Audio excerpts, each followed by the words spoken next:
नमस्कार, आप देख रहे हैं आपका अपना चैनल भिवानी हलचल और खबरों के संग में मैं हूं मनोज कुमार। आइए सबसे पहले डालते नजर आज की हेडलाइंस पर। विपक्ष के प्रत्याशी की 4.5 लाख की जीत को 40,000 वोटों तक समेट दिया, कार्यकर्ताओं ने कहा। राव दान सिंह ने जूडो खेल से अधिक महिलाओं को जोड़ा जाएगा, कहा मनीषा सांगवान ने। पेयजल समस्या से परेशान ब्रजवासी व ब्रह्मा कॉलोनी के लोगों ने जलघर पर जड़ा ताला। और अब खबरें विस्तार से। चुनाव में हार जीत तो होती ही रहती है, एक प्रत्याशी हारता है तो दूसरा जीतता है। यह कहना था भिवानी महेंद्रगढ़ लोकसभा क्षेत्र से कांग्रेस प्रत्याशी राव दान सिंह का। भिवानी में कार्यकर्ताओं का आभार जताते हुए उन्होंने कहा कि कार्यकर्ताओं ने अच्छी मेहनत की है, इसीलिए जीत का अंतर 4.5 लाख से 40,000 का ही रह गया। पार्टी में भीतरी घात को उन्होंने हार का एक बड़ा कारण बताया। फिर भी भिवानी की जनता के वो सदैव आभारी रहेंगे।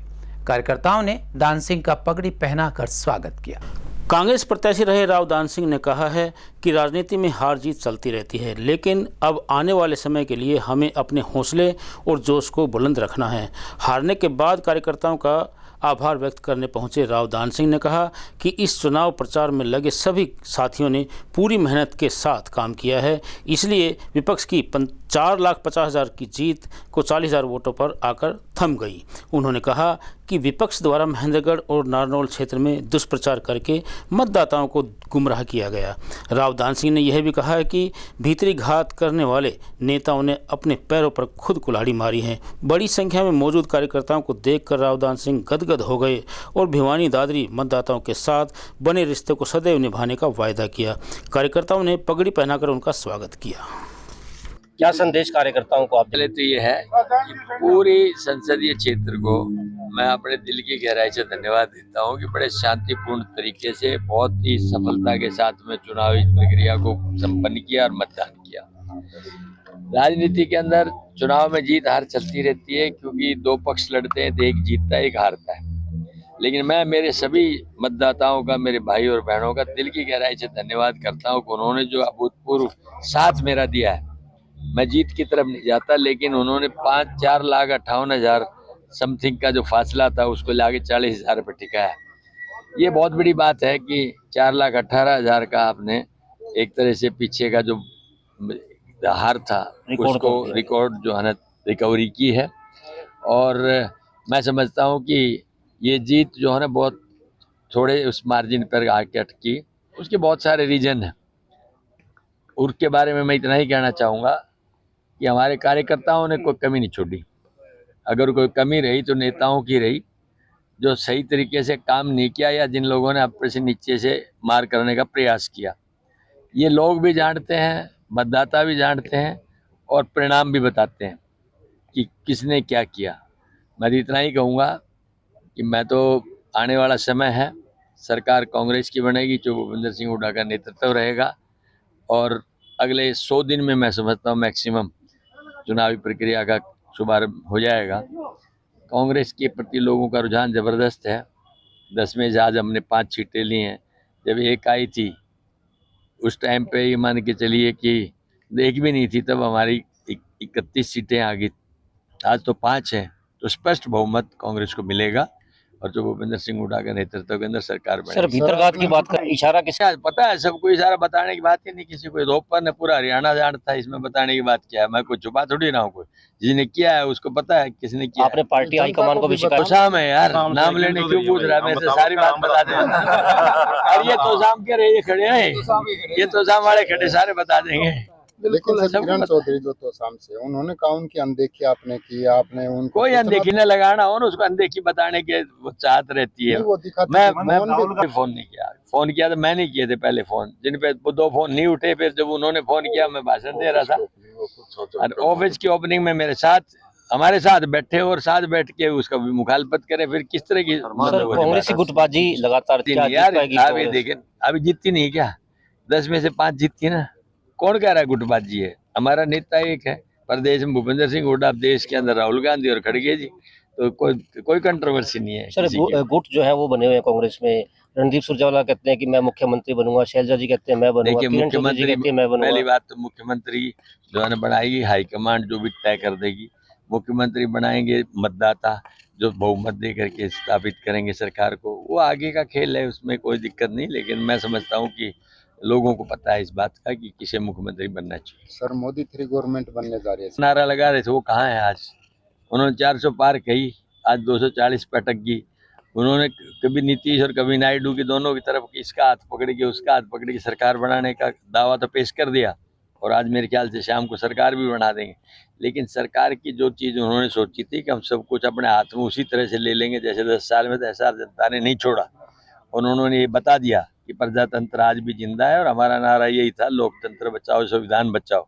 उसकी लड़ाई उन्होंने लड़ी है, लोकतंत्र को भी बचाया है और संविधान को भी बचाया है। सर चुनाव की जीत हार को छोड़ दे तो धर्मवीर सिंह आपके कहता हूँ मित्र है, इसमें कोई दो राय नहीं। मित्रता में मैं न पहले मना किया था, न आज मना कर रहा हूँ।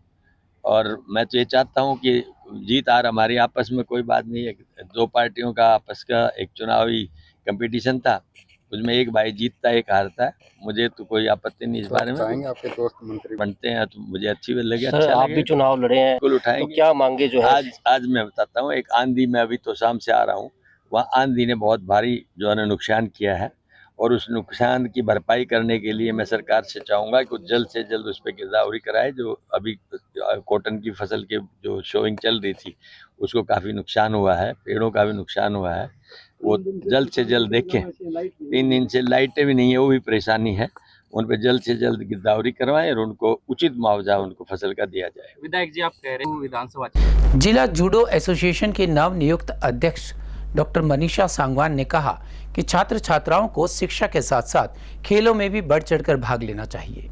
उन्होंने कहा कि जूडो एक रक्षात्मक खेल है और वर्तमान समय में लड़कियों के लिए यह बेहद जरूरी है। यह एक ऐसी मार्शल आर्ट है जिसे आत्मरक्षा के तौर पर सीखा जा सकता है। इसीलिए ज्यादा से ज्यादा महिलाओं और लड़कियों को इस खेल से जोड़ा जाएगा और इसे बढ़ावा देने के लिए और अधिक प्रयास किए जाएंगे। जिला जूडो एसोसिएशन की नवनियुक्त अध्यक्ष डॉक्टर मनीषा सांगवान ने कहा कि जूडो एक ऐसा मार्शल आर्ट है जिसे आमतौर पर आत्मरक्षा के लिए सीखा जाता है। इस खेल की शुरुआत जापान से हुई, हालांकि अब यह खेल ओलंपिक का हिस्सा है। भारत में भी इस खेल को पसंद करने वाले लोगों की संख्या काफ़ी ज़्यादा है। एसोसिएशन का प्रयास रहेगा कि महिलाओं को इस खेल से ज़्यादा संख्या में जोड़ा जाए। इस अवसर पर डॉक्टर मनीषा सांगवान ने जिला जूडो एसोसिएशन की कार्यकारिणी की घोषणा भी की, जिसमें राहुल राणा को वरिष्ठ उपाध्यक्ष, संदीप ग्रेवाल को उपाध्यक्ष, अजीत बामला को महासचिव, मैन पाल को सचिव नियुक्त किया गया। उन्होंने कहा कि सभी पदाधिकारियों के सहयोग से एसोसिएशन को नई बुलंदियों तक पहुंचाया जाएगा। और दादरी में भी हम स्पोर्ट्स को प्रोत्साहन देने के लिए बहुत कुछ करते हैं।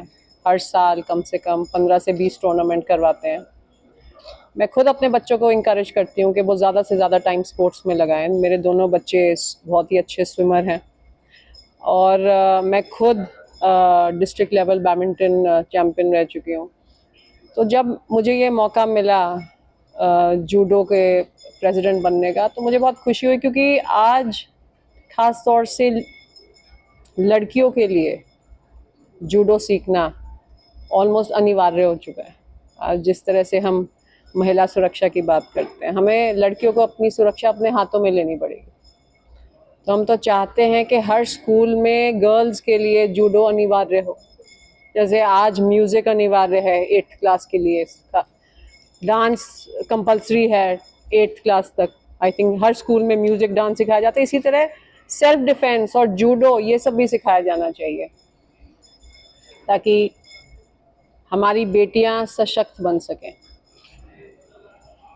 और जितना भी हो सकेगा हम जूडो को प्रमोट करने के लिए करेंगे। भिवानी में, दादरी में, पूरे हरियाणा में जितना भी हो सकेगा। और हम चाहते हैं ज़्यादा से ज़्यादा बच्चे, पेरेंट्स की एक माइंडसेट होता है खेल के क्या करेगा, पढ़ाई कर ले, बट आई थिंक एक बैलेंस बना के चलना चाहिए। स्पोर्ट्स भी उतने ही इम्पोर्टेंट हैं जितने स्टडीज़। ये अभी दुर्भाग्य की बात है कि कांग्रेस के टाइम में एक पॉलिसी आई थी, पदक लाओ पद पाओ, वो बंद कर दी गई है। इसने बहुत बच्चों को इनकरेज किया स्पोर्ट्स के तरफ जाने के लिए। दादरी हो, भिवानी हो, इन्होंने अंतर्राष्ट्रीय लेवल के स्पोर्ट्स पर्सन प्रोड्यूस किए हैं। और हम चाहते हैं जूडो में भी हमारे बच्चे, इस एरिया के बच्चे नेशनल इंटरनेशनल लेवल पर हमारा नाम रोशन करें। और जितना भी हो सकेगा हम इस स्पोर्ट को प्रमोट करने के लिए करेंगे। हम school level, inter school level tournaments करवाएंगे रेगुलरली, क्योंकि कंसिस्टेंसी बहुत ज़रूरी है। कई बार क्या होता है 2-2 साल तक नहीं होती, तो कंसिस्टेंटली हम टूर्नामेंट्स करवाएंगे और बच्चों को इंकरेज करेंगे। तो ये, और अवेयरनेस कैंप्स भी लगवाएंगे ताकि लोग अवेयर हों कि कितना ज़रूरी है स्पोर्ट्स खेलना, कितना ज़रूरी है लड़कियों को ख़ास तौर से इस तरह की सेल्फ डिफेंस स्पोर्ट्स में जाना। तो अवेयरनेस कैंप्स लगवाएंगे, रेगुलर टूर्नामेंट्स करवाएंगे, ये हमारी रूपरेखा है। इसमें हम सरकार से भी गुहार लगाएंगे, क्योंकि जब ये पॉलिसी थी पदक लाओ पद पाओ, तो खुद पेरेंट्स अपने बच्चों को इंकरेज करने लग गए थे। क्योंकि देखिए इंडियन माइंडसेट तो यही है, किसी तरह सरकारी नौकरी पाओ। जब पेरेंट्स को लगेगा कि सिर्फ पढ़ाई लिखाई के माध्यम से ही नहीं, स्पोर्ट्स के माध्यम से भी आप सरकारी नौकरी पा सकते हैं, वो भी अपने बच्चों को इंकरेज करेंगे। क्योंकि देखिए इंडिया में ये माइंडसेट है, मिडिल क्लास माइंडसेट है कि नौकरी पाना ही सब कुछ है। तो अगर हम सरकार से भी गुहार लगाएंगे ये दोबारा ये पॉलिसी इनिशिएट करें जो बंद कर दी गई है, और इससे खुद पेरेंट्स इंकरेज करेंगे अपने बच्चों को। आपने बहुत अच्छा क्वेश्चन उठाया और मैं एक्चुअली इसका आंसर भी देना चाहती थी। ये दुर्भाग्य की बात है कि हरियाणा एक छोटा सा प्रदेश है, फिर भी आप देखेंगे 50% ओलंपियन हरियाणा से हैं। यूपी, बिहार जैसे बड़े बड़े प्रदेश वो रिजल्ट नहीं ला पाए। यूपी से आज तक कोई भी ओलंपिक मेडल नहीं जीत पाया है। स्पोर्ट्स अथॉरिटी ऑफ इंडिया हर साल, स्पोर्ट्स मिनिस्ट्री हर साल हरियाणा जैसे, जिसने इतना सब कुछ किया है, हरियाणा जैसे स्टेट को सिर्फ 60 से 70 करोड़ रुपए एलोकेट करती है, जबकि उत्तर प्रदेश को 1600 करोड़ रुपए एलोकेट किया जाता है। तो आप रिजल्ट ओरिएंटेड पॉलिसी नहीं बना रहे, आप स्पोर्ट्स में भी पॉलिटिक्स घुसा रहे हैं। आपके पास पैसा नहीं होगा तो आप इंफ्रास्ट्रक्चर नहीं डेवलप कर सकते। इंफ्रास्ट्रक्चर नहीं है तो कैसे बच्चे आएंगे आगे? मैं आपको एग्जांपल देती हूँ। मैं कांग्रेस की प्रवक्ता भी हूँ, तो एक दिन टीवी पे डिबेट चल रहा था, तो एक पार्टी के प्रवक्ता कहने लगे हमने समस्तपुर में एक गांव है, वहाँ पे बहुत बढ़िया स्टेडियम बना दिया। तो मैंने कहा आपने कभी वो स्टेडियम देखा है? उस स्टेडियम में घुटने तक घास उगी हुई है, पिछले 5 सालों में एक ईंट नहीं लगी है। वहाँ पे लोग, आसपास के गांव के लोग अपने गाय भैंस चराने आते हैं।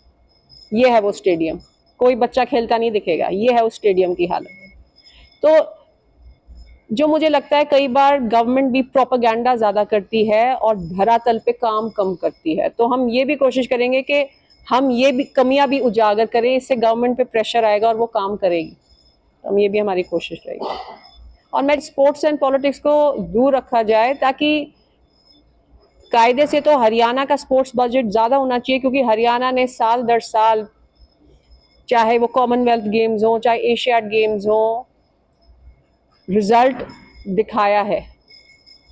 जबकि जिन स्टेटों के लिए एलोकेशन हरियाणा से 3 गुना है, 4 गुना है, उनका कोई रिजल्ट नहीं रहा। आप गुजरात को ही देख लीजिए, गुजरात को भी 600 करोड़ रुपए मिलते हैं। भीषण गर्मी में पानी की समस्या दिन प्रतिदिन बढ़ती ही जा रही है। शहर में अनेक कॉलोनीज में पेयजल की समस्या को लेकर प्रदर्शन कर ज्ञापन सौंपे जा रहे हैं। इसी कड़ी में ब्रिजबासी कॉलोनी और ब्रह्मा कॉलोनी के लोगों ने अपना रोष जताते हुए जल घर पर ताला ही जड़ दिया। उनका कहना था कि करीबन 1 महीने से पेयजल की समस्या से वो परेशान है। उन्होंने आरोप लगाया कि जल घर में पानी होते हुए भी सुचारू रूप से सप्लाई नहीं दी जा रही है। मौके पर पहुंची डायल 112 के नवीन कुमार ने बताया कि पब्लिक हेल्थ के अधिकारियों और बीटीएम चौकी को भी सूचित कर दिया गया है। ब्रजवासी व ब्रह्मा कॉलोनी के लोगों ने रोष जताते हुए कहा कि करीब 1 महीने से सुचारू रूप से पानी नहीं आ रहा है। उन्होंने जलघर के कर्मचारियों पर आरोप लगाते हुए कहा कि कर्मचारी किसी निजी वाटर सप्लायर को पानी की चोरी करवाते हैं, जिससे कॉलोनी में पानी की आपूर्ति नहीं हो पाती है। जलघर में पानी होते हुए पानी सुचारू रूप से नहीं छोड़ा जाता है। वहीं पुलिस कर्मचारी नवीन कुमार ने बताया कि उन्हें जलघर कर्मचारी द्वारा सूचना मिली थी कि जलघर पर कुछ पुरुष व महिलाओं ने ताला लगा दिया है।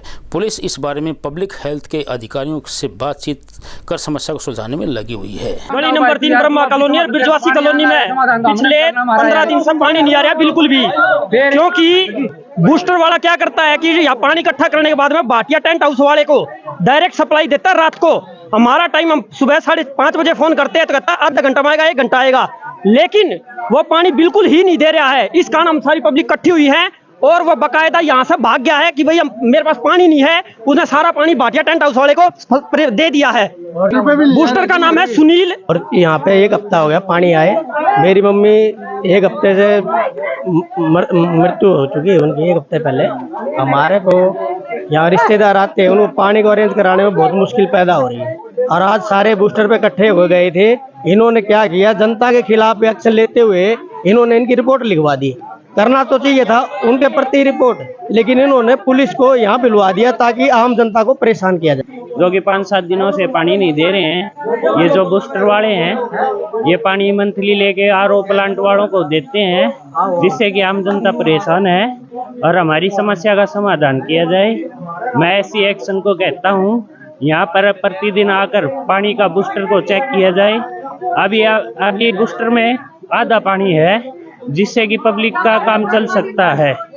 फिर भी प्रशासन हमारी मांगों पे कोई ध्यान नहीं दे रहा है। और यहाँ पे पानी की इतनी समस्या है जी, ये आदमी कई बार इसके पास जाए, ये पानी बेचता है। यहाँ पे 2 आरओ के प्लांट है, उन प्लांटों में ये पानी बेचता है पैसे में।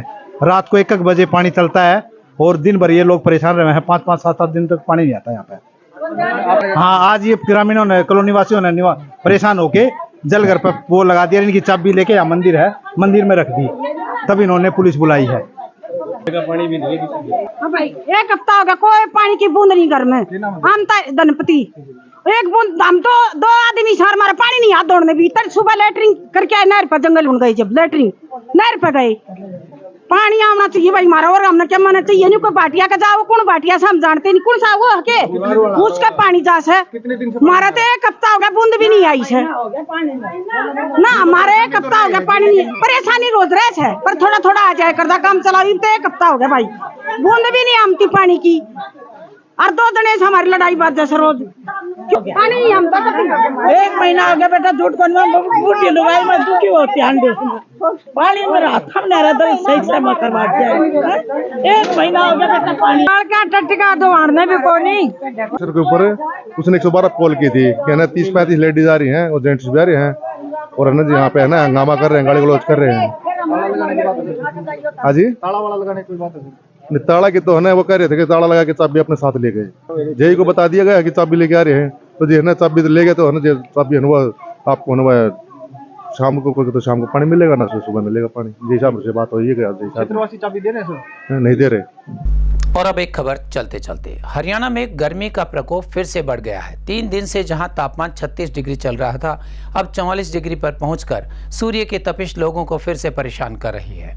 भीषण गर्मी के चलते दोपहर को सड़कें सुनसान नजर आती हैं। प्रशासन और स्वास्थ्य विभाग द्वारा जारी एडवाइजरी के अनुसार बहुत ज्यादा काम होने पर ही लोगों को अपने घर से बाहर निकलना चाहिए।